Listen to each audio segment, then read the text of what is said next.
Just as a little highlight for you guys, we're going to take a brief look at the Bengal.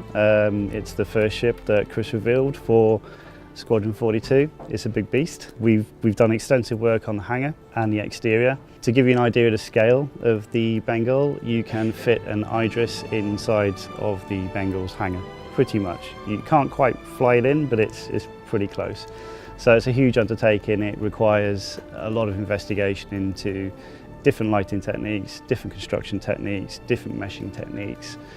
Essentially, it's just one big bowl of soup that we need to work out how we're going to first of all fit it in memory, make it render and make it fly. So it's never been done before in any game, and that's the challenge that we're approaching here. So in total in the Bengal, and this isn't just a hangar, we've got a total of 7 artists working on the Bengal at the moment. They kicked off about, beginning of the year. Before that, we were kind of R&Ding how we're going to approach it efficiently.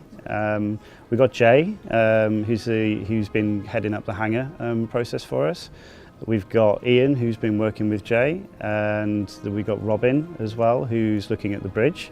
And then we go to exterior work, which is another challenge in itself. So we've got Phil, our senior artist, working up. He's just come off the Starfarer, so to give you an idea of the quality that we're going to be pushing there. And when you approach making kind of ships over a kilometre in scale, the construction technique in 3D completely changes. We can model everything up to a certain extent, but then you have to start relying on kind of clever shader techniques to get that sense of scale on massive volumes and make the overall aesthetic of the ship work with those construction techniques. And as you can see from this kind of brief preview of the exterior, it's come along really well. All the guys are up for the challenge. When we started on it, it was just a lot of scratching heads, a lot of, oh my God, what are we going to do? I mean, the exterior alone has like 90 turrets and missile launchers, something along that off the top of my head. There's huge turrets. One of the turrets on the exterior is the size, it's slightly smaller than an Idris, basically. You put a Gladius next to it, it just dwarfs it with this cannon. It's brilliant.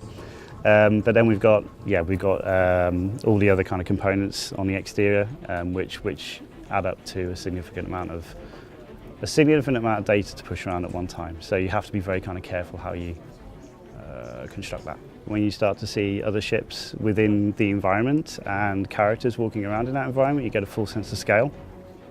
As I mentioned, it's massive.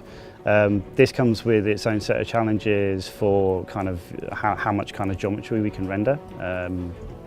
In this case, the scale of probably 3 or 4 battlefield maps and floating it around and everything's functional. And you can walk it around in space. That's never been done before. We're up for the challenge. We're doing it.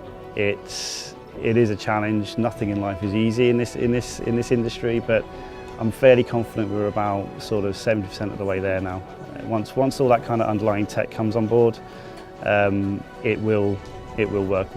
As you can see, it's looking beautiful. So, yeah, that's the challenge that we've got for the next, should we say, 3 months. I'd estimate it'll be done. Yeah.